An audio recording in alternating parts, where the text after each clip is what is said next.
ഒയാസിസിനെതിരായ മിച്ചഭൂമി കേസിനെ കുറിച്ച് അറിയില്ലെന്ന് മന്ത്രി എം.ബി. രാജേഷ്. മറ്റെല്ലാ നിബന്ധനകൾക്കും മാർഗനിർദ്ദേശങ്ങൾക്കും വിധേയമായി പ്രാരംഭ അനുമതിയാണ് എലപ്പുള്ളിയിലെ മദ്യശാലയ്ക്ക് എക്സൈസ് വകുപ്പ് നൽകിയത്. ഭൂമി പ്രശ്നം എക്സൈസ് വകുപ്പല്ല കൈകാര്യം ചെയ്യേണ്ടതെന്നും എം.ബി. രാജേഷ് ഡൽഹിയിൽ പറഞ്ഞു.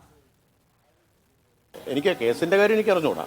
മറ്റെല്ലാ നിബന്ധനകൾക്കും മാർഗനിർദ്ദേശങ്ങൾക്കും വിധേയമായി പ്രാരംഭാനുമതി നൽകുന്നു എന്നതാണ്. പ്രാരംഭാനുമതി മാത്രമാണ് എക്സൈസ് വകുപ്പ് ക്യാബിനറ്റ് തീരുമാനത്തിലൂടെ നൽകിയിട്ടുള്ളത്. ബാക്കി എല്ലാ നിബന്ധനകളും അവർ പാലിക്കണം. ഞങ്ങൾ എക്സൈസുമായി ബന്ധപ്പെട്ട കാര്യങ്ങളാണ് പരിശോധിച്ചത്.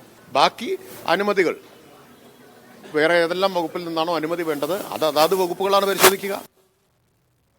പി.ആർ. അരവിന്ദ് ചേരുന്നുണ്ട് വിവരങ്ങളുമായി. അരവിന്ദ്, എന്താണ് മന്ത്രി പറയുന്നത്?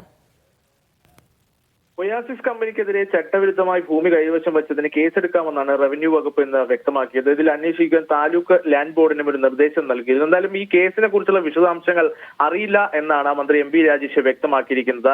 മറ്റെല്ലാ നിബന്ധനകളും ചട്ടങ്ങളും ഈ കമ്പനി പാലിക്കണം. മറ്റെല്ലാ നിബന്ധനകൾക്കും മാർഗനിർദ്ദേശങ്ങൾക്കും വിധേയമായി പ്രാരംഭ അനുമതി മാത്രമാണ് എക്സൈസ് വകുപ്പ് നൽകിയിരിക്കുന്നത്. എന്തായാലും മറ്റ് നിബന്ധനകളും ചട്ടങ്ങളും ഒയാസിസ് കമ്പനി പാലിക്കേണ്ട ഒരു സാഹചര്യമുണ്ട്. ഇത് മറ്റു വകുപ്പുകൾ പരിശോധിക്കുമെന്നാണ് ഇപ്പോൾ എം.ബി. രാജേഷ് വ്യക്തമാക്കി. ഭൂമി പ്രശ്നം എക്സൈസ് വകുപ്പ് അല്ല കൈകാര്യം ചെയ്തത്. ഇത് റവന്യൂ വകുപ്പിന്റെ കീഴിൽ വരുന്നതാണ്.